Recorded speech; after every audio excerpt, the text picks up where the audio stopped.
मैं ऐश्वर्य अग्रवाल आजाद से GPSC academy के इस ऑनलाइन मंच पर एक बार फिर से आप सभी का स्वागत करता हूं। भूगोल को पढ़ते हुए एक बहुत ही महत्वपूर्ण टॉपिक निकल कर आता है, जो है पर्वतों का वर्गीकरण। पर्वतों का वर्गीकरण के तौर पे जैसे हम एक उदाहरण के तौर पे बात करें तो मोड़दार पर्वत की बात करेंगे। आपने बहुत बार पर्वतों के नाम पढ़ते हुए उस पर्वतों के नाम के साथ आपने यह भी देखा होगा कि वह मोड़दार पर्वत का उदाहरण है।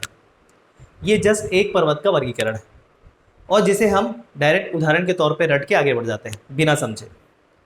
तो आगे किसी भी प्रकार के टॉपिक को पढ़ते हुए हमको उसके कॉन्सेप्ट के बारे में पढ़ना ज़रूरी होता है। तो इसी प्रकार जब भी कब भी अब आगे पर्वत के बारे में पढ़ेंगे तो वो किस प्रकार के पर्वत का उदाहरण है यह भी जानना ज़रूरी होता है एग्जाम पॉइंट ऑफ व्यू से।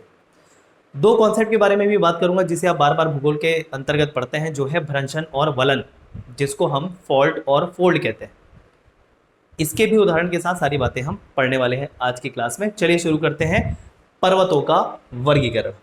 सबसे पहले जैसे मैंने कहा दो कॉन्सेप्ट की बात करेंगे, वलन और भ्रंशन की। सबसे पहले डिस्कस करेंगे वलन के बारे में। वलन मतलब होता है फोल्डिंग्स।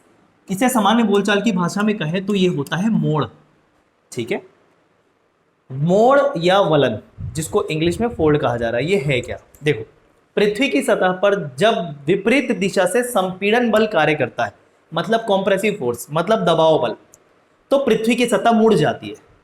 और इस मोड़ की वजह से जो सतह ऊपर उठी हुई होती है उससे जिस प्रकार के पर्वत का निर्माण होगा उसे हम वलित पर्वत या मोड़दार पर्वत कहेंगे। क्लियर है? इसको फोल्डेड माउंटेन्स कहते हैं इंग्लिश में। आइए आपको डेमोन्स्ट्रेट करके बताते हैं। जैसे देख लेते हैं, ये आपका पृथ्वी की सतह है। अब ये पृथ्वी की सतह पर मैं दो विपरीत दिशा से संपीड़न बल या दबाव बल लगाऊंगा तो देखिए क्या हो रहा है। पृथ्वी की सतह ऊपर उड़ गई और ऊपर उठने से क्या हुआ? वलन, मतलब इसको फोल्ड बोल रहे हैं। और ये जो वलन की प्रक्रिया के द्वारा पर्वत का निर्माण हुआ उसे मोड़दार पर्वत या वलित पर्वत कहते हैं। क्लियर? तो यही है वलन। आइए, जब पृथ्वी में संपीड़न गति या संपीड़न बल के कारण दूसरी विपरीत दिशा से दबाव पड़ता है तो पृथ्वी की सतह में सिकुड़न उत्पन्न हो जाता है और वो मुड़ जाती है। इस तरह की रचना को क्या कहा जाता है? वलन कहा जाता है, फोल्डिंग कहा जाता है। जैसे कि आप इमेज में देख पा रहे होंगे, ये आपके वलन है, ये आपके वलन है। और ये जो वलन है पृथ्वी की सतह पर जो बन रहे हैं यही पहाड़ होते हैं, क्योंकि पृथ्वी की सतह पर जो भी मोड़ बनेंगे वो हमारे लिए तो पहाड़ है ना, काफ़ी बड़े होते हैं हमारे लिए, जिसको हम पहाड़ कहते हैं। तो वलन के भी अलग अलग प्रकार होते हैं जिसको आपको पढ़ने की बिल्कुल भी ज़रूरत नहीं है। क्लियर? आइए आगे बढ़ते हैं। अब वलन को समझते हुए हम देखेंगे वलित पर्वत क्या होता है, जिसको फोल्डेड माउंटेन्स कहते हैं। इसे अन्य नाम से भी जानते हैं, जैसे मोड़दार पर्वत। मोड़दार पर्वत जब चट्टानों में पृथ्वी की आंतरिक शक्तियों के कारण, कौन सी आंतरिक शक्ति अगर प्रॉपर स्पेसिफाई करना हो तो संपीड़न बल याद रखना, कॉम्प्रेसिव फोर्स ध्यान रखना, के कारण मोड़ या वलन पड़ता है तो वलित या मोड़दार पर्वत उसको कहते हैं। ठीक है, उदाहरण के तौर पे आपको बताइए, देखो एक दूसरे के विपरीत मैंने बल लगाया और इस तरीके से मोड़ बनेगा पृथ्वी की सतह पर। ये मोड़ ही क्या कहलाएगा? वलित पर्वत, मोड़दार पर्वत। बार बार हमने मोड़दार पर्वत के उदाहरण के तौर पे हिमालय जरूर पढ़ा होगा कि हिमालय मोड़दार पर्वत का उदाहरण है। तो मोड़दार पर्वत के उदाहरण के तौर पे सबसे अच्छा उदाहरण हिमालय। इसके बारे में दूसरे पॉइंट पढ़ते हैं। ये विश्व के सबसे युवा, मतलब सबसे नए, सबसे ऊंचे और सर्वाधिक विस्तृत पर्वत होते हैं। जैसे बात करूं जनरली ये विश्व के ना तटीय क्षेत्रों में मिलते हैं। अब आपको पता होना चाहिए जो भारत का प्रायद्वीपीय हिस्सा है, जिसको पेनिनसुलर पोर्शन कहते हैं, मतलब समुद्र से घिरा हुआ हिस्सा, वो गोंडवाना लैंड का भाग था। और अभी हिमालय के ऊपर जो तिब्बत का पठार वाला क्षेत्र है उसे हम अंगारा लैंड कहते थे। तो गोंडवाना लैंड अंगारा लैंड पे आके टकराया, जिससे हिमालय की रचना हुई। क्लियर? और बीच में था टेथिस सागर। तो एक तरीके से टेथिस सागर जस्ट टकराने से पहले टेथिस सागर था, तो यहाँ पर गोंडवाना लैंड का तट और उधर अंगारा लैंड का तट टकराए। टकराने की वजह से संपीड़न बल लगा, संपीड़न बल की वजह से मोड़ उत्पन्न हुआ, जिसे हम वलन कह रहे हैं, और हिमालय की उत्पत्ति हुई। उदाहरण क्लियर? ठीक है, तो देखो ये सबसे युवा। अब आपको ये भी पता होगा कि हिमालय जो है पूरे भारत में नवीनतम पर्वत श्रृंखला है। वैसे ही पूरे विश्व में अगर बात करें तो पूरे विश्व में जो आप एंडीज पर्वत श्रृंखला देखते हैं वो सर्वाधिक विस्तृत है, सर्वाधिक लंबाई तक फैलने वाला पर्वत श्रृंखला। क्लियर? तो सर्वाधिक विस्तृत भी कह रहे हैं इसको। ऊंचे जितने भी ये मोड़दार पर्वत के उदाहरण होते हैं विश्व में, ये ज्यादातर ऊंचे होते हैं। जैसे हिमालय के अंतर्गत आने वाला आपका खुद, मतलब हिमालय के अंतर्गत विश्व की शुरू की 6 ऊंची चोटी आती है। ठीक है, जैसे भारत के अंतर्गत प्रॉपर भारत की सबसे ऊंची चोटी काराकोरम हम देखते हैं, उसके बाद कंचनजंगा देखते हैं। नेपाल में हम बात करते हैं माउंट एवरेस्ट हिमालय के अंतर्गत, ये सब विश्व की ऊंची चोटियां हैं जो मोड़दार के ही उदाहरण है। ये पॉइंट क्लियर। उदाहरण जैसे मैंने हिमालय के बताया, उसके अलावा अल्पाइन पर्वत समूह समूह जो है Europe, Rocky North America, Andes South America, अल्पेशियन Atlas Caucasus, Elburz Hindu Kush पर्वत आदि सभी वलित या मोड़दार पर्वत के प्रमुख उदाहरण हैं। एक बार इमेज के माध्यम से और आप देख सकते हैं, ये एक पृथ्वी का प्लेट, पृथ्वी की सतह को प्लेट कहा जाता है जनरली, मतलब एक पूरी मोटाई को प्लेट कहा जाता है।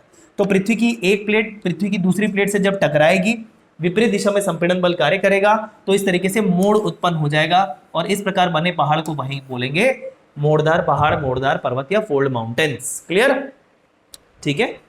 आइए अगला जो कॉन्सेप्ट, अच्छा पहले इमेज और देख लेते हैं। देखो ये हिमालय है, ठीक है, और एकदम मोड़दार के रूप में आपको एक इमेज दिखाएंगे पर्वत का। ये देखो, ये आपको मोड़ के रूप में दिखाई दे रहा है, ये देखो प्रॉपर मुड़ा हुआ ऐसा लग रहा है पृथ्वी की सतह से ही निकल के, करेक्ट। तो ये मोड़दार पर्वत। अगला जो कॉन्सेप्ट है, कॉन्सेप्ट भ्रंशन, जिसको बोल रहे हैं फॉल्ट, भ्रंशन फॉल्ट। इस प्रक्रिया के द्वारा जिस पर्वत का निर्माण होगा उसको अवरोधी या ब्लॉक प्रकार का पर्वत कहेंगे। ये भी नाम आपने सुना होगा, जैसे सतपुड़ा और विंध्य, ठीक है। चलो खैर, इसके बारे में पहले समझते हैं ये भ्रंश क्या है। देखो अभी मैंने बताया संपीड़न बल के द्वारा पृथ्वी की सतह पर लगेगा तो क्या मोड़ उत्पन्न होगा, लेकिन वहीं पर अगर विपरीत दिशा में ही लेकिन तनाव बल लगेगा, मतलब टेंशन फोर्स लगेगा, तो इस तरीके से पृथ्वी की सतह पर क्या बनता है, दरार बन जाता है। दरार, दरार, ये मैं खींच रहा हूं, इसको देखना, खींच रहा हूं तो दरार उत्पन्न हो रहा है। अब दरार उत्पन्न होगा है तो पृथ्वी की सतह एकदम कट के तो अलग नहीं होगी, तो यहां पर ऐसा दरार उत्पन्न हो जाता है इस तरीके से। और दरार उत्पन्न होने के बावजूद बीच में दरार, और जो आपके दरार के किनारे हैं इधर उधर के, वो कुछ हिस्से नीचे चले जाते हैं, कुछ हिस्से ऊपर चले जाते हैं। जो ऊपरी हिस्सा है वही क्या कहलाएगा, ब्लॉक पर्वत का उदाहरण। ये प्रक्रिया पूरी भ्रंशन, तनाव बल के कारण पृथ्वी की सतह में जो दरार उत्पन्न हो रही है उसको भ्रंशन कहा जा रहा है।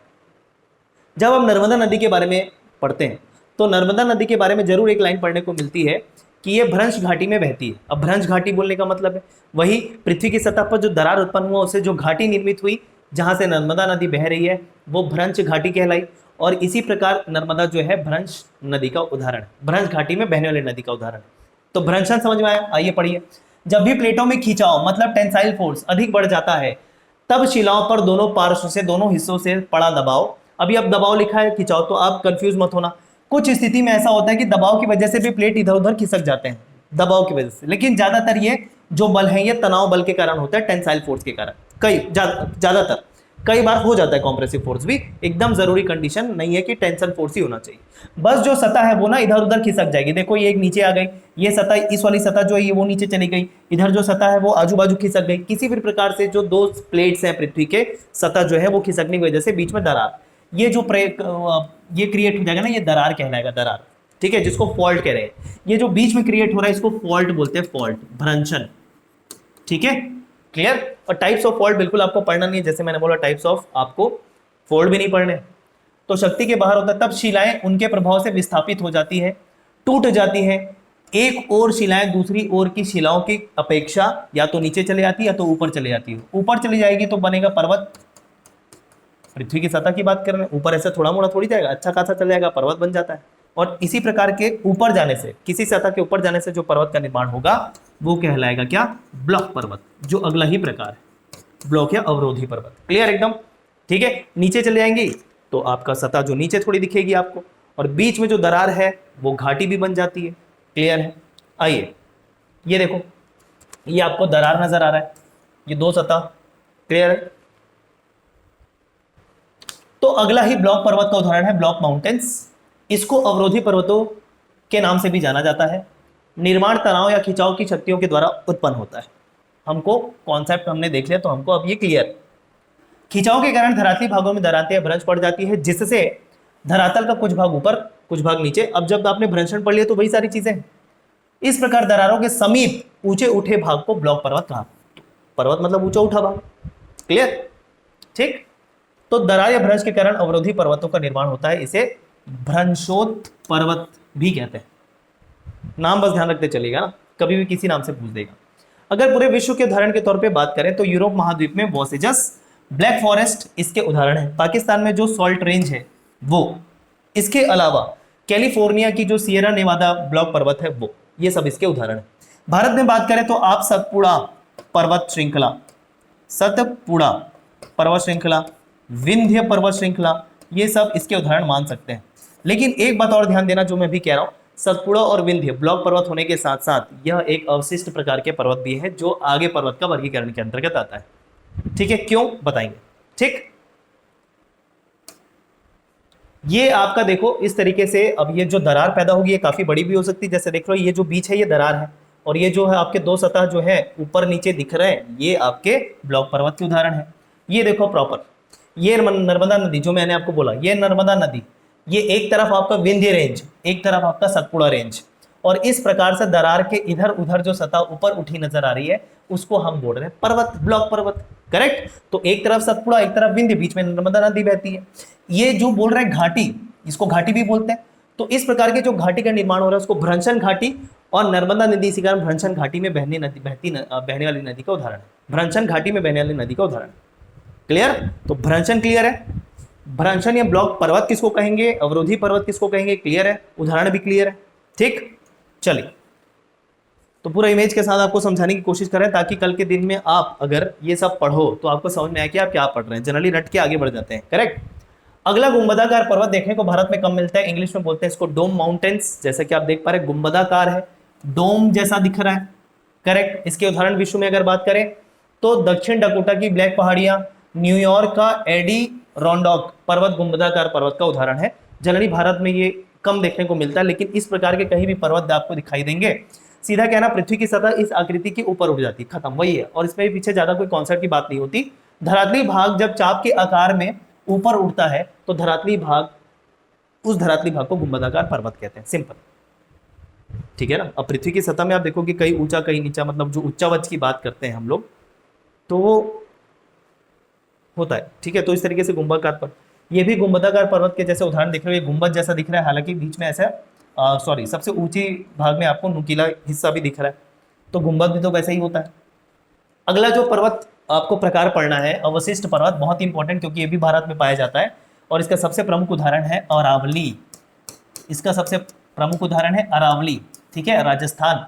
इसको इंग्लिश में बोलते हैं रेलिट माउंटेन्स। ठीक, ये एक्चुअली क्या है देखो, पहले से पृथ्वी में काफी पहले से पर्वत श्रृंखला का निर्माण हो चुका है, पर्वतों का निर्माण, चट्टानों का निर्माण हो चुका है।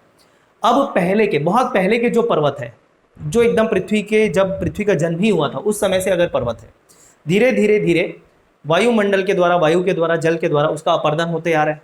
अपर्दन होते होते होते वो अपर्दन इतना हो गया है कि वो पर्वत जिस ऊंचाई पे शुरू में थे अब उस ऊंचाई के नहीं रह गए, काफी छोटे हो गए अपर्दन के माध्यम से। तो उस बचे हुए भाग को, जो ओरिजिनल पर्वत था शुरू में, उसके बचे हुए भाग को अवशिष्ट कह रहे हैं। अवशिष्ट मतलब बचा हुआ।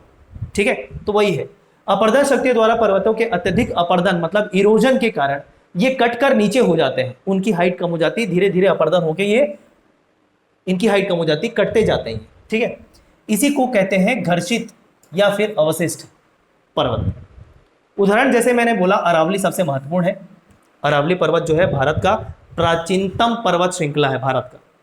अब प्राचीनतम बोले, देखो सबसे पहले पहाड़ बना, अपर्दन होते होते होते वो कम हो गया, घिसता चला गया, जो बचा है अवशिष्ट है। अवशिष्ट मतलब बचा हुआ पर्वत, अवशिष्ट पर्वत का उदाहरण। तो अरावली के साथ ऐसा ही है। देखने से कुछ इस प्रकार लगता है, हालांकि बरसात का मौसम में पेड़ पौधे उग जाते हैं, लेकिन जब बरसात का मौसम नहीं होता, गर्मी का मौसम होता है, तो काफी मतलब एक तरीके से ये वीरान जैसा लगता है।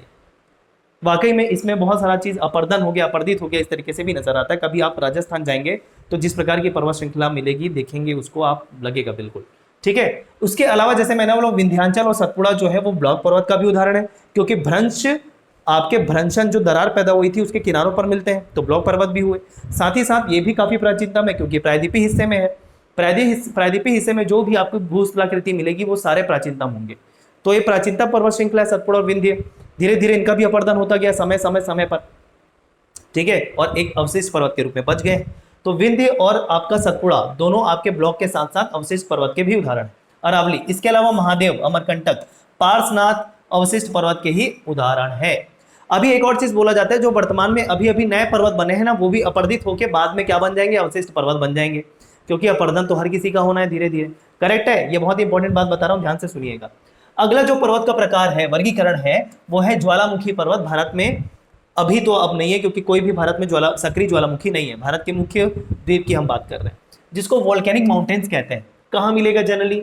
सर अफ्रीका के किलीमंजारो में, कोटापैक्सी एंडीज, माउंट रेनियर, हुड, शास्ता संयुक्त राज्य अमेरिका के अंतर्गत, फ्यूजी, फूजी माउंटेन भी बोलते हैं या फ्यूजियामा, पूरा नाम फ्यूजियामा या फूजी माउंटेन बोलते हैं, जापान के अंतर्गत सक्रिय ज्वालामुखी, ठीक है। विसुवियस इटली के अंतर्गत, एकानगुआ चिली के अंतर्गत, ये सब ज्वालामुखी पर्वतों के उदाहरण हैं। मतलब जब जमीन से ज्वाला निकला, आपका मैग्मा जमता चला गया, लावा जमता चला गया, और जिस उससे जो आपका पर्वत का निर्माण हुआ उसको वोल्केनिक माउंटेन्स बोलेंगे। हालांकि यहाँ पर आप बर्फ जमा जैसा कुछ देख पा रहे हो, ये ठंड का मौसम होगा, लेकिन वो जनरली क्या होता है, काला होता है, क्योंकि लावा के जमने से जो आपका पर्वत का निर्माण, चट्टान का निर्माण होता है, वो बेसाल्टिक चट्टान होता है, काले कलर का होता है, उसी से काली मिट्टी बनती है। सब कॉन्सेप्ट हमको पता होना चाहिए, करेक्ट। तो इस प्रकार जो चट्टान बनेगा ज्वालामुखी के निकलने से, ज्वालामुखी के उद्गार से, वोल्केनिक आपका माउंटेन्स कहलाएगा। क्लियर है क्या? ये तो ये था आपका दोस्तों पर्वतों का वर्गीकरण पूरी तरीके से। अब कभी भी आप कोई भी पर्वत पढ़ेंगे तो ये जरूर देखिएगा कि वो किस वर्गीकरण के अंतर्गत आ रहे हैं। इसी प्रकार कोई भी चीज़ पढ़ते हुए जिस भी प्रकार के कॉन्सेप्ट की ज़रूरत होगी, मैं बीच बीच में आपको इस तरीके से कॉन्सेप्ट अब से बताने वाला हूँ। Thank you so much. अगर वीडियो पसंद आया तो लाइक ज़रूर करें, कमेंट करें, सब्सक्राइब करें, और हमारे द्वारा संचालित सबसे न्यूनतम शुल्क में छत्तीसगढ़ में ऑनलाइन कोर्स संचालित किया जा रहा है, जिसे आप जाकर आज़ाद CGPSC एकेडमी एंड्रॉयड एप्लीकेशन पर चेक कर सकते हैं। Thank you so much.